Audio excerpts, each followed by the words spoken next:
जैसी संगत वैसी रंगत। भीड़ से भरे बाजार में एक बहेलिया बैठा था। उसके पास 2 पिंजरे थे। दोनों में एक एक तोता था। दोनों तोते बहुत सुंदर थे। उनके लंबे हरे पंख, लाल चोंच, सुंदर पंजे और गले पर काली गोल रेखाएं तो मन को मोह लेने वाली थीं।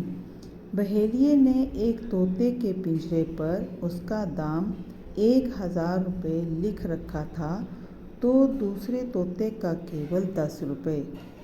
लोग पिंजरे के पास आ खड़े होते, तोतों को देखते, उन्हें खरीदने के लिए मोल भाव करते। बहेलिया सबसे एक ही बात करता था, दाम इतना ही लगेगा और दोनों तोते एक साथ लेने पड़ेंगे। मुझे कोई भी एक अकेला तोता नहीं बेचना। कोई भी तोते खरीदने को तैयार नहीं था।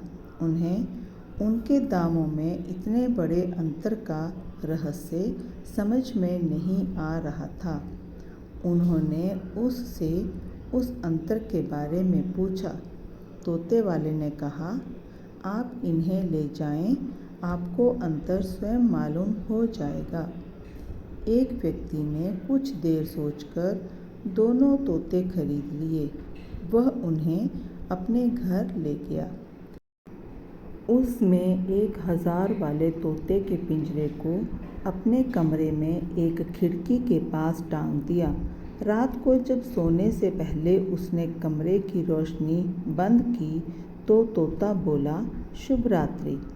उस व्यक्ति को यह सुनना अच्छा लगा।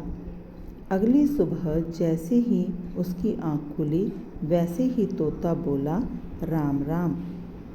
उसने सुंदर श्लोक भी पढ़े। व्यक्ति प्रसन्न हो गया।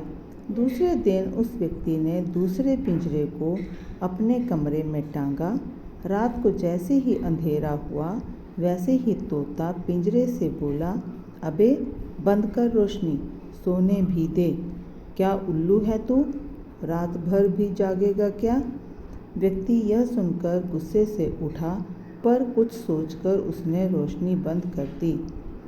जैसे ही सवेरा हुआ उस तोते ने गंदी गंदी गालियाँ बकनी आरंभ कर दी।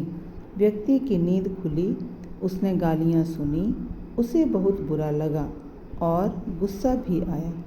उसने अपने नौकर को आवाज़ दी और कहा, इस दुष्ट का गला अभी मरोड़कर इसे बाहर फेंक दो।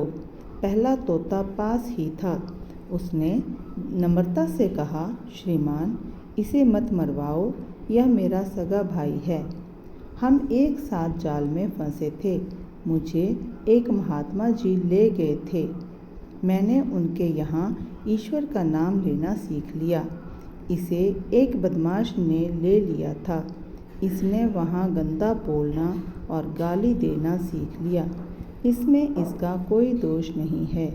यह तो बुरी संगत का नतीजा है। व्यक्ति ने पल भर सोचा और फिर अपने नौकर से कहा, इस गाली देने वाले तोते को बाहर ले जाकर उड़ा दो।